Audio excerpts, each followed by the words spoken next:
My name is Dr. Anthony Levatino. I'm a practicing obstetrician-gynecologist, and I've performed over 1,200 abortions.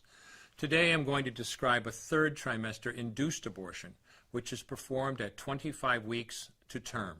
At this point, the baby is almost fully developed and viable, meaning he or she could survive outside the womb if the mother were to go into labor prematurely. Because the baby is so large and developed, this procedure takes 3 or 4 days to complete. On day 1, the abortionist uses a large needle to inject a drug called digoxin.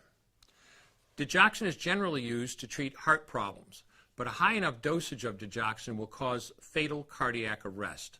The abortionist inserts the needle with the digoxin through the woman's abdomen or through her vagina and into the baby, targeting either the head, torso, or heart. The baby will feel it. Babies at this stage feel pain.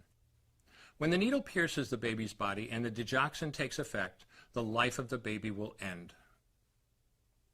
The abortionist then inserts multiple sticks of seaweed called laminaria into the woman's cervix. They will slowly open up the cervix for delivery of a stillborn baby. While the woman waits for the laminaria to dilate her cervix, she carries her dead baby inside of her for 2 to 3 days.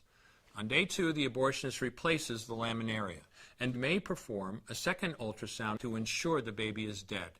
If the child is still alive, he administers another lethal dose of digoxin. The woman then goes back to where she is staying while her cervix continues to dilate. If she goes into labor and is unable to make it to the clinic in time, she will give birth at home or in a hotel. In this case, she may be advised to deliver her baby into a bathroom toilet. The abortionist then comes to remove the baby and clean up. If she can make it to the clinic, she will do so during her severest contractions and deliver her dead son or daughter. If the baby does not come out whole, then the procedure becomes a D&E, a dilation and evacuation, and the abortionist uses clamps and forceps to dismember the baby, piece by piece. Once the placenta and all the body parts have been removed, the abortion is complete. Late-term abortions have a high risk of hemorrhage, lacerations, and uterine perforations, as well as a risk of maternal death.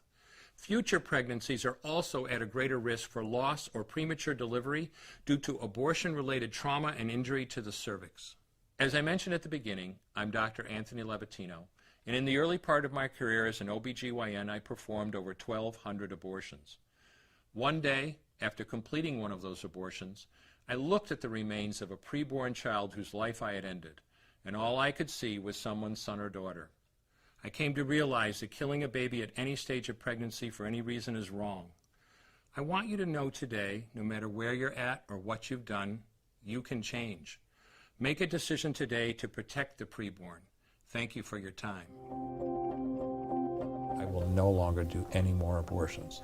When you finally figure out that killing a baby that big for money is wrong, that it doesn't take you too long to figure out it doesn't matter if the baby is this big or this big or this big or maybe even this big, it's all the same.